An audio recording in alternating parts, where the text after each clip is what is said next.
Good afternoon. On behalf of the Center for Community Progress, I would like to welcome you to today's Cornerstone webinar. My name is Christina Carter Grant, and I serve as the Program Officer for National Leadership in Education here at the Center for Community Progress. Cornerstone is our webinar series which equips participants with the building blocks to understand and solve tough challenges related to property vacancy, abandonment, and deterioration. For today's Cornerstone, we are joined by Liz Kozub and Daniel Igogisa. Liz Kozub serves as the Associate Director of National Leadership in Education at the Center for Community Progress. She manages training opportunities for local government decision makers, grassroots leaders, and other community stakeholders that aim to build a common awareness of problem properties and assist in determining roles each can play in a comprehensive approach to vacancy and abandonment. Daniel Igogisa is the Executive Director of Barrio Alegría, a volunteer-run community arts organization serving the Hispanic and Latinx community that uses art as a tool for transformative, multicultural community engagement and development.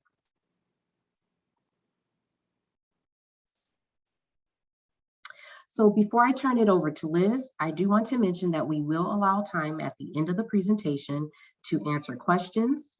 If you have a question during the presentation, please click on the Q&A icon at the bottom of your webinar browser and type your question into the Q&A box. We will share presentation slides and a video recording of today's presentation in the week following.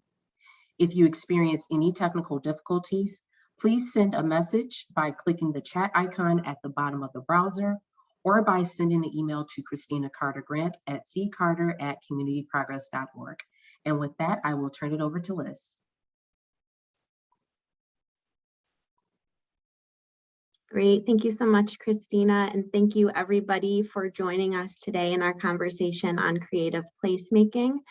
I am really excited to have this conversation and to also be sharing the stage with my friend and partner, Daniel. I know I always get inspired learning about all of the community organizing work and creative placemaking work that he and other leaders in Reading are doing. So I'm excited to learn from him today as well.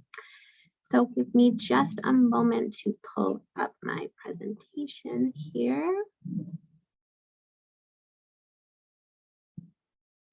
Great, so I see a lot of familiar faces on the presentation or familiar names, but just in case you're new to our organization, the Center for Community Progress is a national nonprofit that is dedicated to fostering equitable communities by addressing vacant, abandoned, and deteriorated properties all across the country. Since 2010, we've worked in over 300 communities in over 35 states, doing technical assistance work, education, policy reform, and advocacy.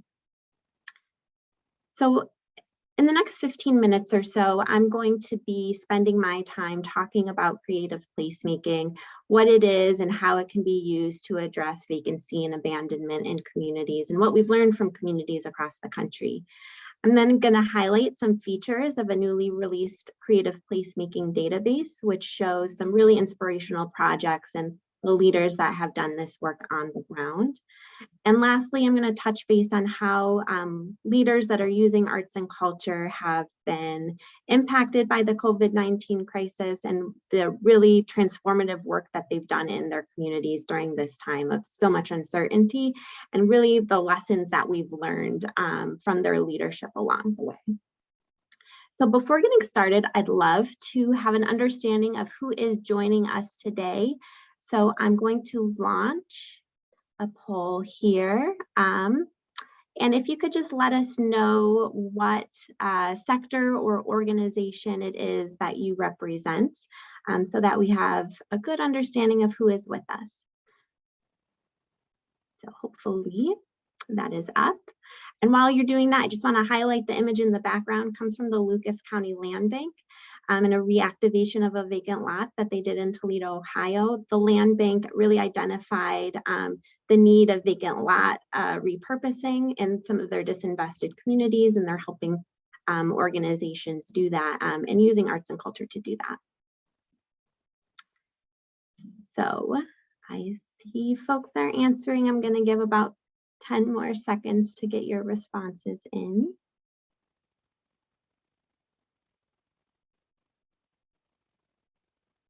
All right. So it looks like we have a great variety of organizations and sectors on the call with us today. So I'm so pleased that we have folks joining us, and I see that the other questions were up there too. So I'm happy that you were able to answer those as well. And technology is not always my friend. So give me just a moment to close this out and try to advance the slide. There we go. So folks answered this question as well. How familiar are you with creative placemaking as a tool to address vacant properties? And folks responded, majority that somewhat familiar, some folks very familiar, and also a good chunk of folks on the call is new to this conversation of creative placemaking projects. And kind of a similar question I asked was, have you implemented or been engaged in creative placemaking projects? So not just are you familiar with the work, but are you actually involved in projects on the ground? And it looks like the majority of folks are here to learn more, which is really great. And we're so happy that you're able to join us. And I think you'll be excited to learn about the new tool and the database that we have that will hopefully inspire you to lead this work in your own communities. So I'm going to be talking about what Community Progress has learned related to creative placemaking as a tool for addressing vacant and abandoned properties. And throughout the course of this presentation, I'll be sharing some of the stories that I've learned along the way from some really incredible leadership on the ground. So if you are interested in any of those projects, I would really encourage you to connect with those leaders or certainly connect with me, and I can share their contact information with you. So there are many different definitions about what creative placemaking is. And the one on your screen comes from the National Endowment for the Arts and Metris Arts Consulting, which coined the term back in 2010. And this definition really highlights the intersectionality of the work and why we can all be involved in supporting or implementing creative placemaking. And it really brings into focus that the purpose is to reactivate space and also to bring people together. I do want to honor some sentiments in the field that placemaking may not be the most appropriate term in all places.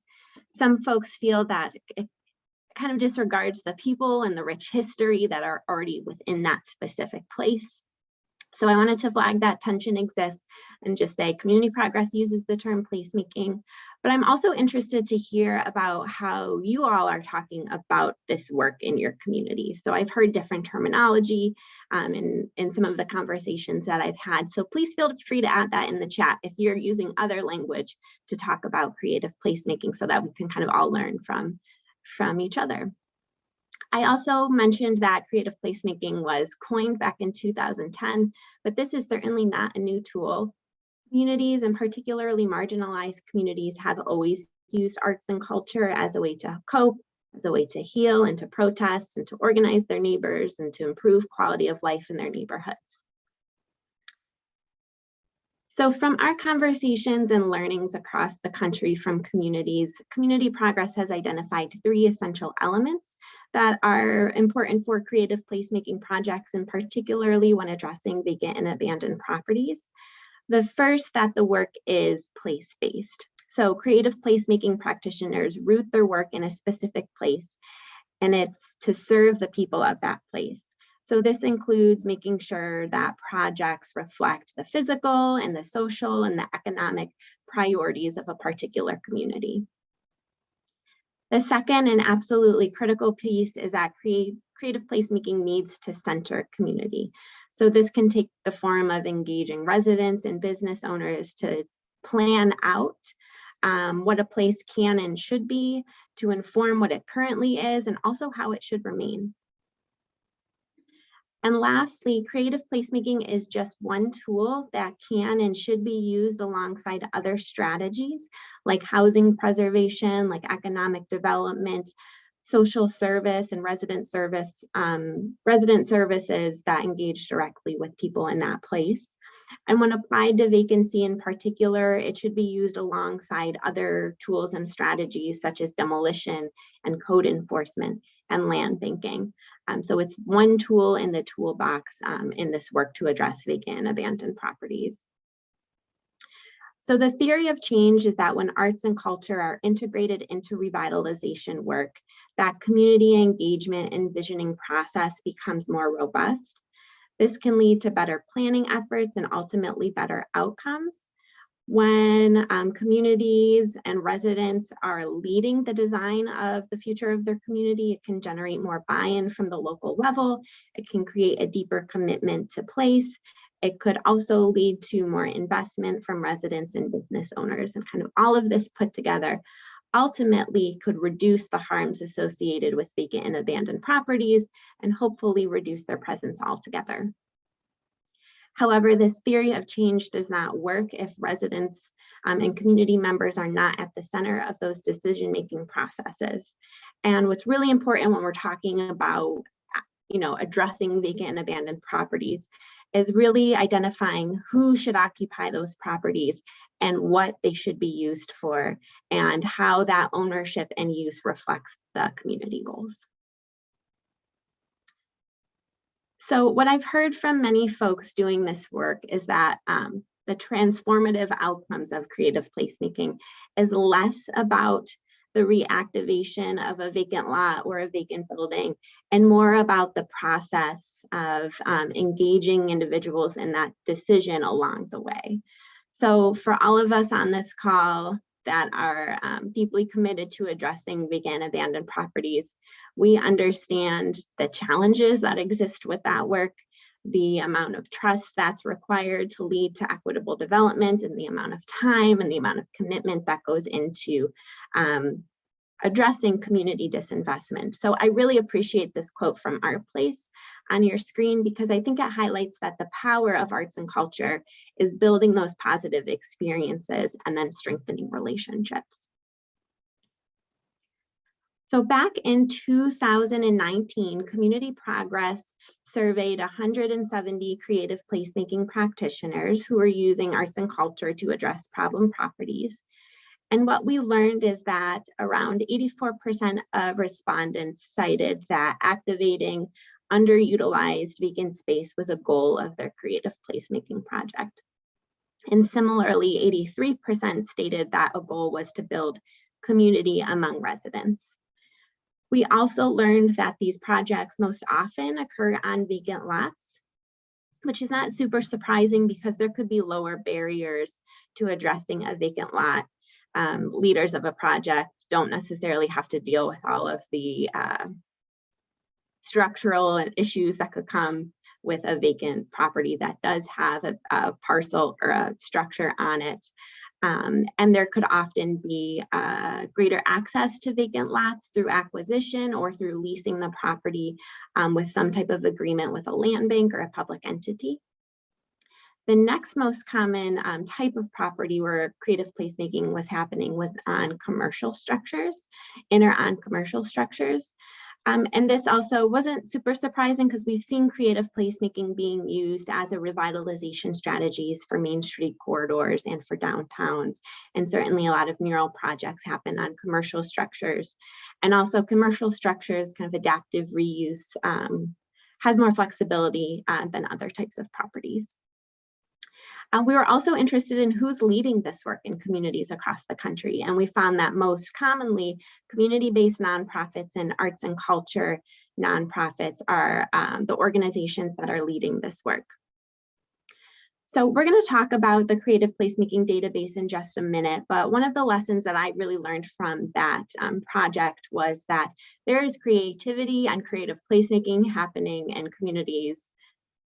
In all communities. There are creative people in all communities and creative projects. So I'd love if folks are aware of a creative placemaking project in their community, or that, third of the folks on the call that are really engaged in this work. If you have links to projects that you think are super cool or Facebook pages that you want to share with others that are participating in this webinar, please add those to the chat. I think I know I always draw inspiration seeing projects implemented and all that goes into it. So we'd love if you'd share those with us.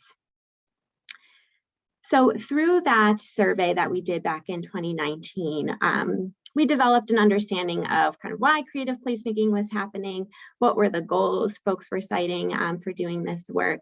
And at the same time, we heard a lot from leaders that were interested in engaging in creative placemaking projects, but were really looking for some inspiration and for some tactical ideas on how to do this work in their own communities. So that really served as the impetus for us to develop and create creative placemaking database. So you can follow along if you're interested in checking it out now on our website under the resource tab, creative placemaking and creative placemaking projects. But before taking us there, I really want to thank Daniel and his team at Barrio for their work and collecting and transposing the stories that are found in that database. This effort would not have been made possible without their support for this project. And I know I can speak on behalf of Community Progress as a whole. We very much appreciate their wisdom and assistance in helping to bring this project to life. So I am going to stop sharing my screen and go ahead and pull up the database.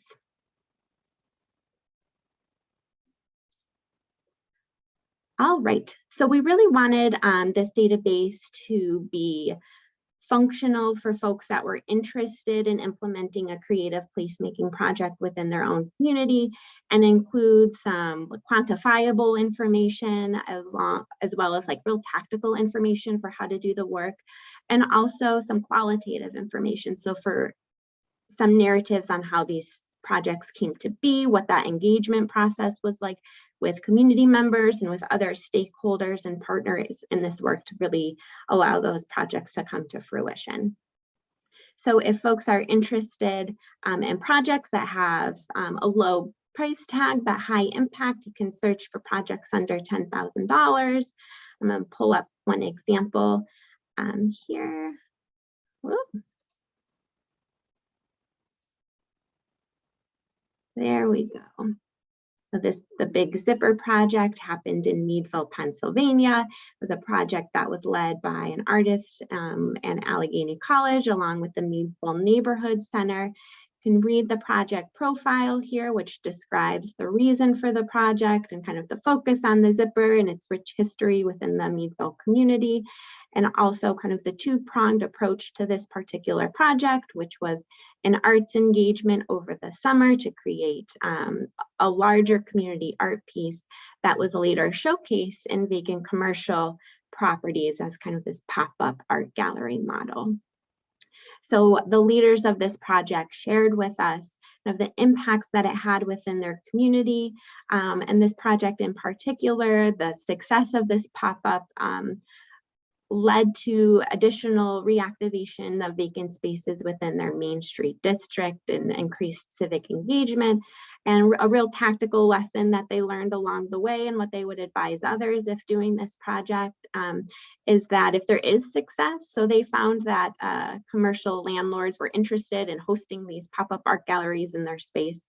So if you're interested in implementing a similar project, to find an opportunity to recoup some of those costs in partnership with those landlords. So on the side of the profile, it's a lot of details about the project, and importantly, where you can connect with the leaders of this work to learn from them and their experience, and hopefully share your own experiences as well. So I'm going to go back. And let's say your community is interested in using creative placemaking as kind of a larger strategy and a more permanent strategy within your own community. So I want to bring up an example of Activate Mill Street happening in Fitchburg, Massachusetts. The Activate Mill Street project was a placemaking project on an alleyway that kind of bookend a Main Street corridor. This project narrative really talks about how it was one project that was a part of a larger strategy to to revive and bring vibrancy to Main Street corridor in the city of Fitchburg, and the impressive amount of partnerships that went into this work and the way that they were able to leverage funding amongst themselves and also crowdsource funding. So again, the leaders of this project shared with us the impacts that it had within their community, increased patronage to businesses, and spurred additional investments, and also some real tactical lessons learned, such as engaging the buildings department of the city and kind of budget for anticipated expenses. I saw some folks from Fitchburg on the call, so if you're interested in learning more about this project, feel free to reach out to them, and some resources for where you can connect are listed here. Let me go back again. Sorry, my little screen is blocking my mouse. So we really hope that this database will not only provide inspiration for others that are interested in doing creative placemaking projects, but will serve as a place to network with folks that are doing this work to address vacant and abandoned properties and using creative placemaking, and an opportunity to just share insights and challenges and successes that have come along the way. So we'd encourage you all to share your creative placemaking projects with us so that we can kind of share them out to the field and learn from each other. So we do have this Share Your Project survey, and the information that's asked really follows the outline of the project case studies that I showed to folks. So hopefully you'll take a moment to complete this survey and share your projects with us at some point. So I am going to stop my share here and go back to my PowerPoint. And I see that there's sharing going on in the chat of all of the creative placemaking projects that you're doing. So keep it up. Please continue to share those stories with us all. Let me get to my space. All right. So lastly, before turning it over to Daniel, I want to briefly talk about the ways that arts and culture organizations and organizations that are using creative placemaking have not only been affected by the COVID-19 crisis, but also how they've responded to communities and what we can learn from that moving forward.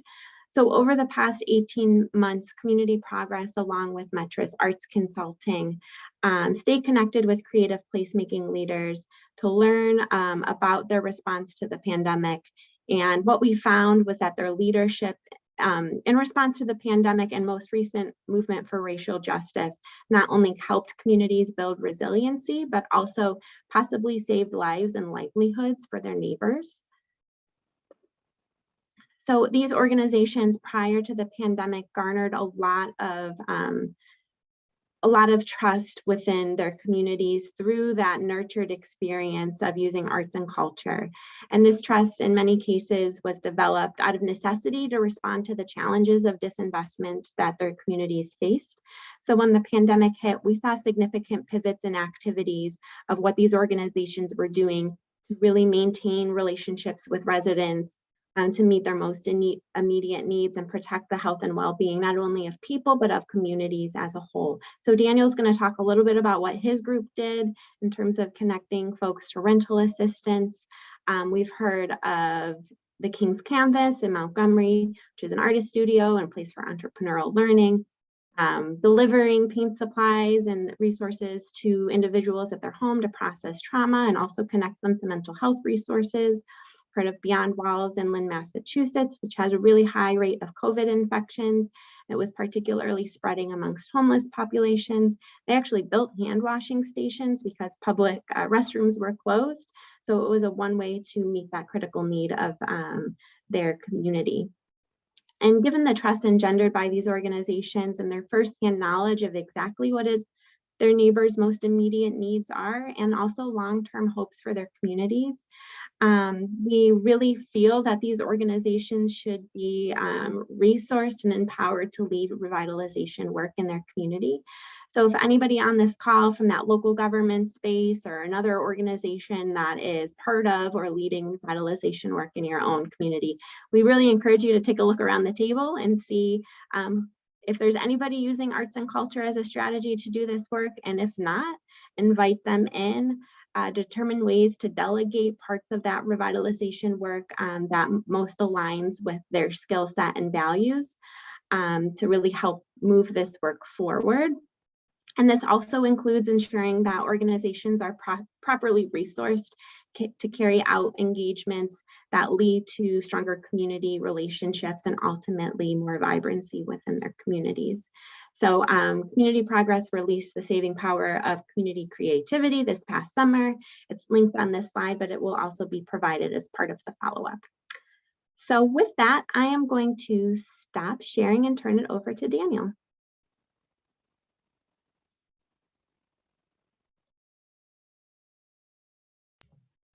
Thank you, Liz, for that, and thank you everyone for being here.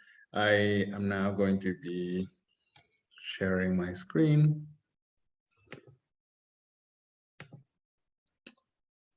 Okay, and we're going to begin. Well, hello everyone. My name is Daniel Aguzquiza, and I am the Executive Director of Barrio Alegría. Barrio is a community engagement organization that utilizes the arts in order to create transformational moments in individuals so that they will transform their community. You can see our mission statement here, as well as a list of some of our programs. For Barrio, art performance is one of the community building tools that allow neighbors to honor all parts of themselves and to bridge relationships with others who they might consider external to their communities. Despite being a 60% Latino majority in Reading, historically, power structures have viewed the Latino community as a public problem rather than a building block of our community. Inclusionary public programming attempts often consider the Latino population to be monolithic, despite the extraordinary local diversity. The immigrant experience in Reading is very distinct, as initial immigrants have a strong attachment to home and feelings of isolation where they live. Each successive generation feels more closely connected to their new home, while more distant from their family roots. Our programs are designed to promote interactions across the Latinx diaspora while creating a safe space for the investigation of these identity issues with the community at large. Some of our program pillars are listed here on this slideshow. As you can see, storytelling through dance, ALAS, our leadership development cohort, our time bank, and the micro business and credit development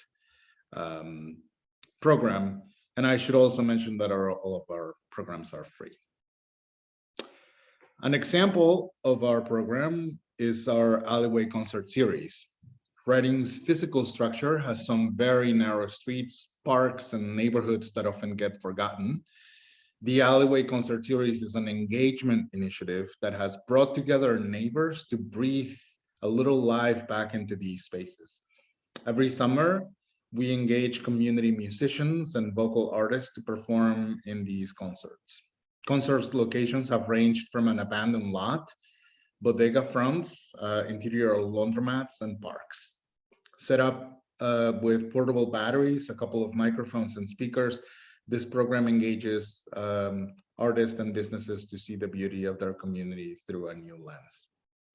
It is important to know that for us, an artist is anyone who can be a vehicle for creativity, anyone who wants to share their skills with the community while honoring their heritage. Now, to talk a little bit about our community. According to the latest census, Reading is the 4th largest city in Pennsylvania with a population of 95,122 people. Reading is a city with many challenges. with 35.4% of city residents living below the poverty line and decades of disinvestment. Residents had long held negative thoughts toward the city, and according to a Barrio survey, 80% of youth could not wait to move to another city. But where others see challenges, Barrio sees opportunities. As our relationships with the community have widened and deepened, we found that young people ages 15 through 40 were the ones primarily attracted to our programming.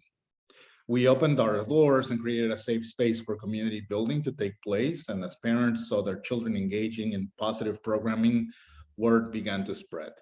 And as more people kept coming, they started asking questions. There are problems with drug dealers in our neighborhood park. What can be done? And so our ALAS programs was born, launching a series of public art events throughout the community, specifically in the south of Reading, to engage community residents. Other questions, for example, were like, my husband lost his job due to COVID lockdown and we are falling behind the rent. What can we do? And we developed and launched our eviction prevention program in 2020 to engage residents, supporting them to fill out their COVID rental assistance program paperwork. I want to take a moment to talk a little bit about meaningful community engagement and this graph that goes from outreach to engagement so that you can understand a little bit of where you fall here. And we have experienced all of these steps, I think, in the graph.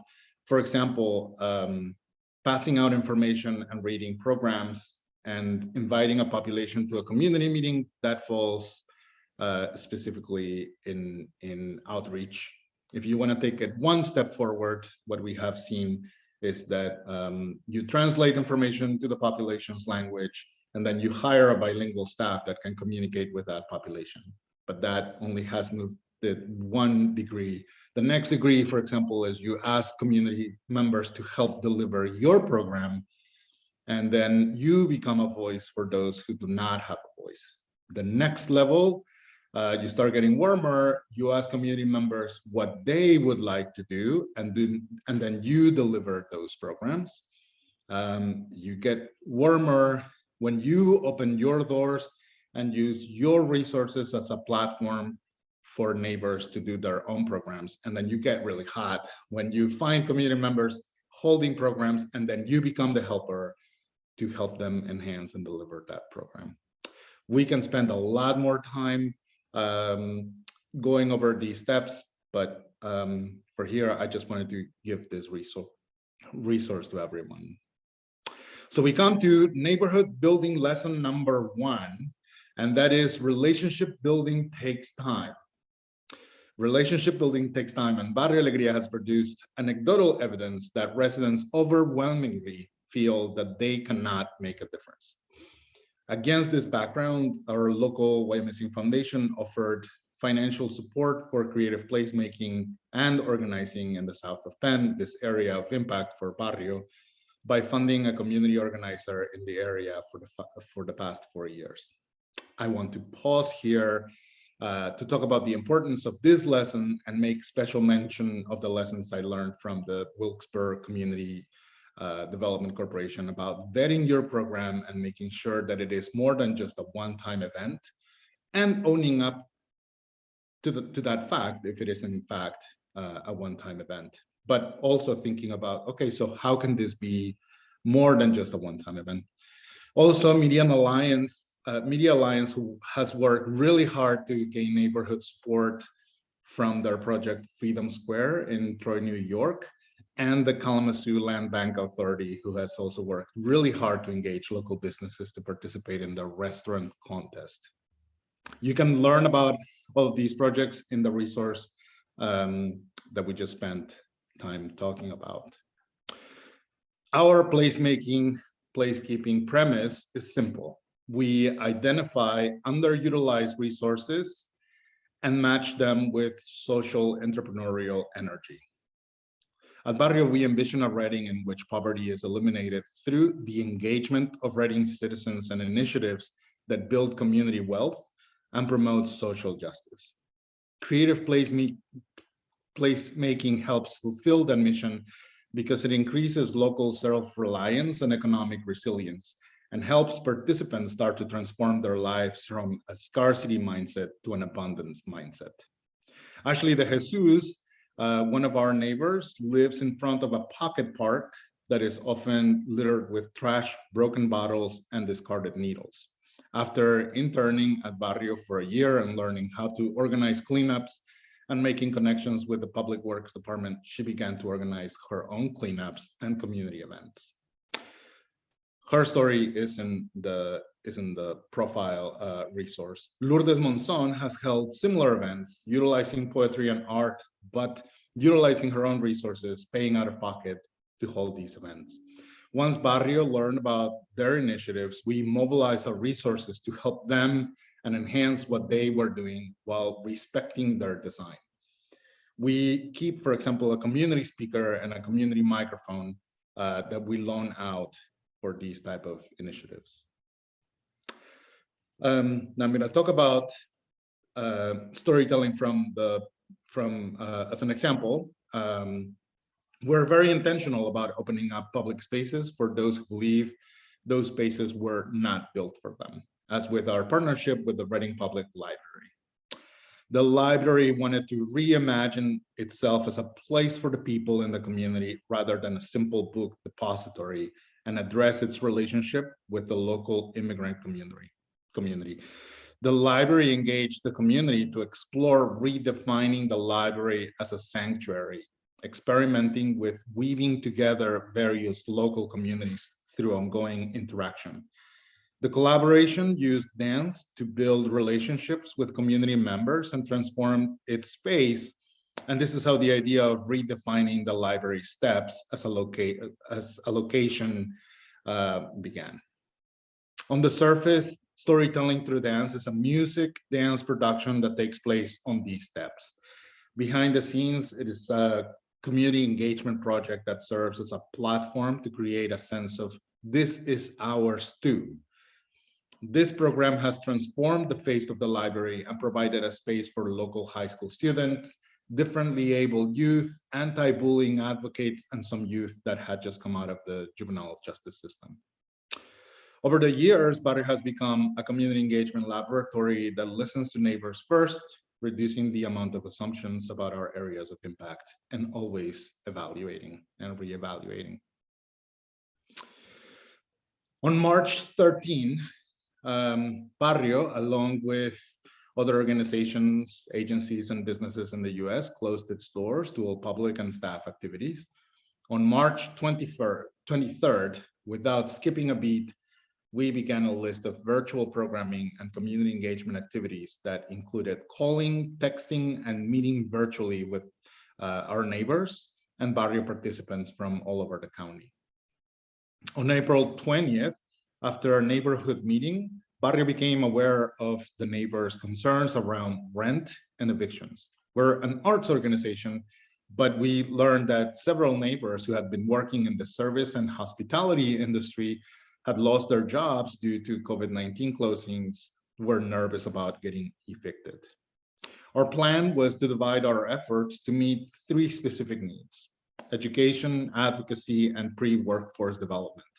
But we soon understood that folks needed help navigating the Pennsylvania Housing Finance Agency application process. To do that, we hired a part-time coordinator who set up outreach events at bodegas and restaurants. She helped translate and navigate the application process and coordinated the production of eviction prevention PSAs and virtual workshops in English and Spanish. The coordinator attended 45 outreach events and helped out fill out 87 of these applications and 10 local emergency rent relief applications. Here we are in neighborhood building lesson number 2. Creativity is the way we are able to transform blight into wealth. This is a very bold outcome, but we believe that you have to aim high in order to achieve success. Barrio's theory of change rests on the belief that change trickles upwards from the personal to the interpersonal to the community. In order for change to occur, individuals need to feel empowered to make it happen. Empowerment comes through knowledge of the resources available. And once the individual has the knowledge, he or she needs the confidence in his or her ability to create that change. After the individual gains knowledge and self-confidence, they are able to bring hope to their community, which is when community transformation occurs. If you would like to see this second lesson in action, you should head out to Fitchburg, Massachusetts to learn about how community members used lighting and salsa dancing to change a park, or learn how the East Bay Asian Local Development Corporation utilized a street mural to help make their community a safer place, or how the Legacy Foundation in Gary, Indiana helped create artwork and spark the birth of several creative placemaking organizations. You can read about all of them in the resource that we just published. And now we come to the lessons from this research project. I want to say first that even though I put hand to keyboard, hand to paper, these are not my stories. The stories belong to the people who are doing the work. So I just want to premise with that. I also want to say that that being part of this research and helping compile these profiles has been life-changing for me beyond the lessons I have learned from the organizations. I've been able to visit at least 2 of the communities in this list, and I have seen the energy and power of their own residents. That in itself inspired me. But I also want to thank Jamaica Rivera, who helped do the initial research. Also, it's Simba Campanor, who transcribed the interviews, and Francisco Ramos, who helped write the leap year profile. And some of these lessons are, for example, that art should reflect the community context. And this was imperative for the local organizers, that the arts and artists reflected the community of the people who they call Lynn, Massachusetts, a home. For example, Lynn has a fairly sizable Cambodian population, and so having a Cambodian artists was very important for the project. Another lesson that was important for me was to structure community meetings and follow through. And this was also very important for Beyond Walls, which is this project in Lynn, and trust the vision of community members, which is something that I learned from Nouveau through their project. And finally, one of the most important lessons that I think I have learned is that artists, through creative placemaking, creative placekeeping, can support ownership instead of renting. And the team at Homeworks Bronzeville has prioritized artist ownership to create anchors in a neighborhood that supports artists, particularly artists of color. You should definitely go and read about them, contact them. They're amazingly gracious people. So I just wanted to highlight that here. Neighborhood lesson building 3. Folks, we're coming to the end. I just wanted to say that it is very important for us to learn how to navigate city and county government, and so that at least I think that the most basic lesson is that we are in this like in a dance, and in a dance you need a partner to dance with, because that type of dancing can be more fruitful, especially if the dancers know that sometimes some of us can lead and some of us can follow. And that doesn't always have to be the role that we play. Sometimes city government can lead and sometimes it can follow. And so the same thing can be said for grassroots organizations, sometimes, or just organizations, nonprofits. Sometimes we can lead and sometimes we need to follow. And some of the lessons that I learned from doing this research are that we should involve city government early on, that we should demonstrate community buy-in so that it becomes easier for city government to help us, and that we need to educate organization and community members in the permit process. I learned this from homework, the work that Homeworks Bronzeville is doing, the Macon Bibb Land Bank Authority is doing. They are doing an amazing job at partnering with their local government, and Beyond Walls, which is another project that has done amazing work. I don't know that they could have done this work without the support of their city government. And now we have come to the part of questions, and I am going to now invite Liz to come back on board. Thanks so much, Daniel. That was a really great presentation. And if you wouldn't mind turning your camera back on, that would be helpful. Wonderful. So I'd encourage folks to add questions.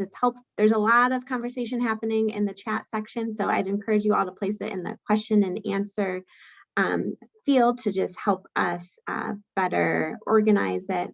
But to get us started, Daniel, I mentioned this at the top of the hour that I'm always impressed by the work that you're leading and others are leading in Reading that are really having some significant and powerful impacts in your community. And a lot of it's volunteer based and driven by residents in your neighborhoods. And I'm wondering what advice you could give to the local governments on the call or the nonprofits on the call that aren't involved in creative placemaking, that they want to support this work in their own communities and support grassroots leaders. What type of advice would you give them as to like where they can start? Yeah, I think that's a really good question, right? And I think that the answer is that the best answer that we could give from what I have learned is that we usually become very insular in what we know. And so sometimes city government can say, well, what you are suggesting already exists. And the only issue is that people are not taking advantage of that. And I think that what we on the other side could use is training and education on how to access those resources at the very basic level that already exist. Because I think that a lot of times we don't understand what is available. And then I think that on the flip side, for our organizations, for like grassroots organizations, we need to be willing to sit down at the table and go through the whole process of learning how to access those resources.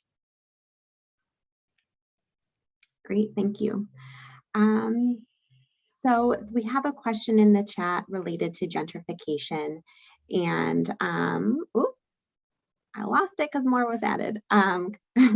How do you avoid issues of gentrification in communities using creative placemaking? And I'm wondering if that has been an issue in Reading or something that you anticipate on the horizon, or if it's just coming up in conversations based off of the work that you're doing.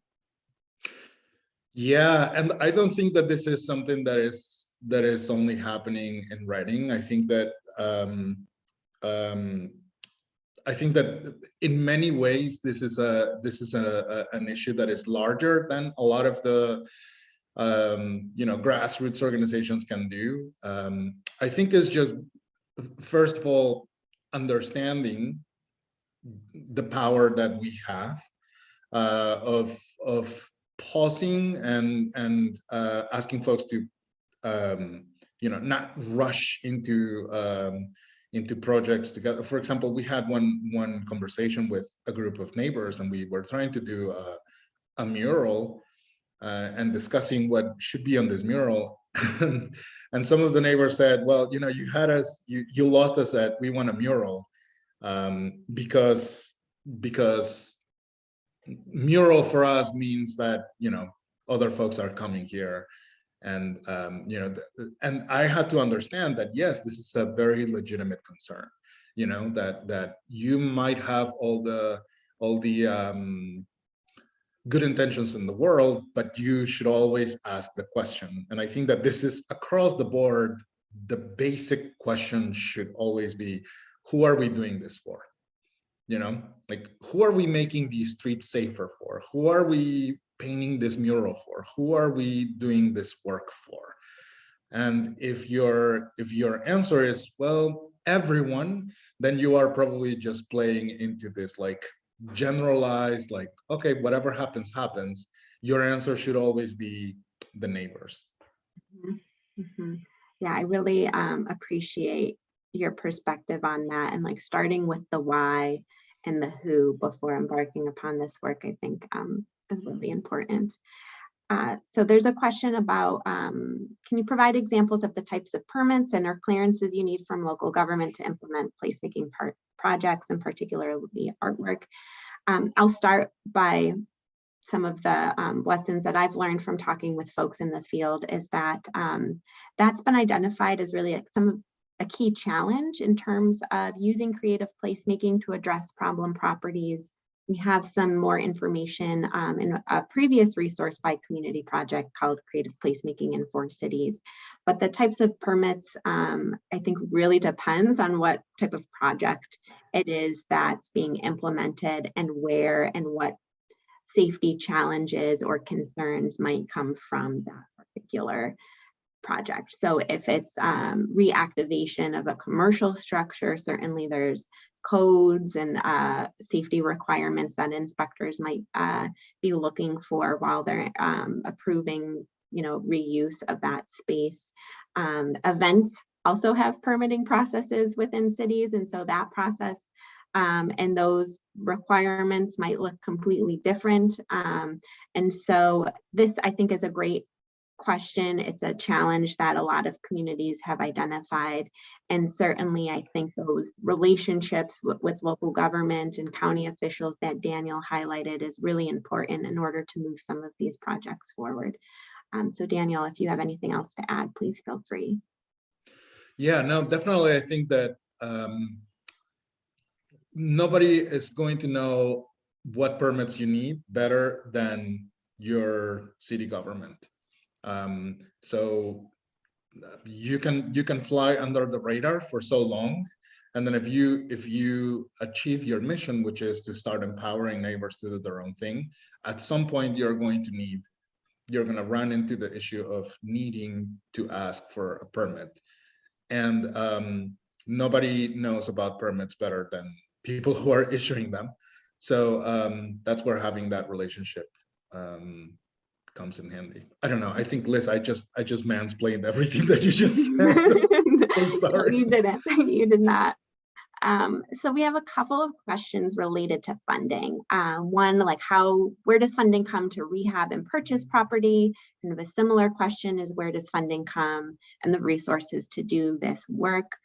And that's, money, there's never enough of it, at least being devoted to the critical work of vacant property revitalization and community organizing and creative placemaking.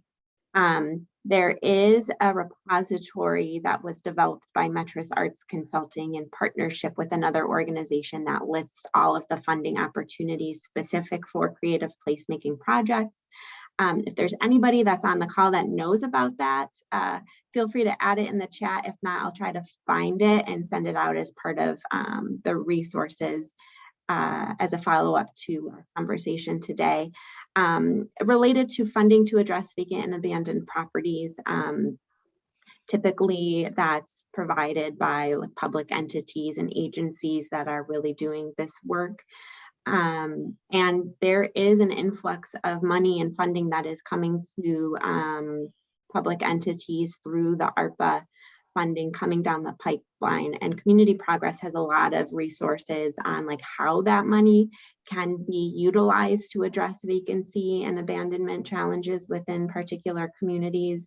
That's listed on our website. I'll try to find it and put the link in the chat on our suggestions on how to advocate for the use of that funding for vacant and abandoned properties. I'll also say that on the database, we do have funding sources line item. So you could see the different funding tactics that organizations have used to kind of grade the amount and the funding that they need to put together a project. So that's also a place that you might want to check out. Daniel, feel free to add based on your experience of fundraising for this work. Yeah, I think that it is also important that if you do not have funding available, that you keep track of what you are doing, so that when you are ready to go into that to ask for funding, you already know how much money you're going to need, or what it is, the investment that you are already doing. Because I know that things are happening, people are making things happen without money, you know, and I think that that should be something that you start tracking now, even before you know where to go for funding. Great. And we are running out of time, so I have just one last question and comment, and I'm sorry that we weren't able to address all of your questions, but feel free to reach out to Daniel or myself if you want to follow up and connect. Part comment, part question. Daniel, you're amazing. Thanks for your work on the database and the community progress team. Is there anything in your imagination that you didn't yet see that you think would be transformative in terms of creative placemaking in vacant properties? That I think would be transformative? Yeah, like what's cooking up in your imagination related to this work? Wow. I think that if I had the magic wand, I would make sure that we all get more creative with the work that we do. Sometimes I think that when we do this type of work, we say, okay, we begin with a plan, and then we do the plan, and then we say, okay, we either did it or not.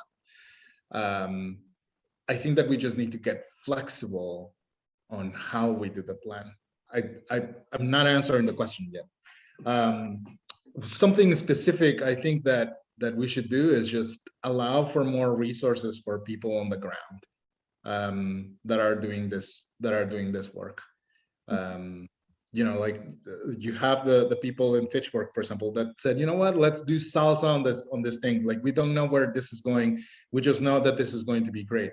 We have people that are organizing cleanups and are doing the thing. There are people doing the things that are creating change.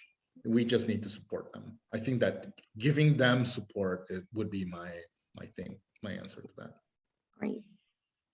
Thank you so much. I just want to mention that I said I was going to put a link in the chat, but my colleague Danielle did so already. So feel free to check out the ARPA resources from Community Progress. Great. Thanks so much, Liz and Daniel. These were truly inspiring and informative presentations. A reminder that we will be sending a recording of this presentation as well as a copy of the presentation slides within a week.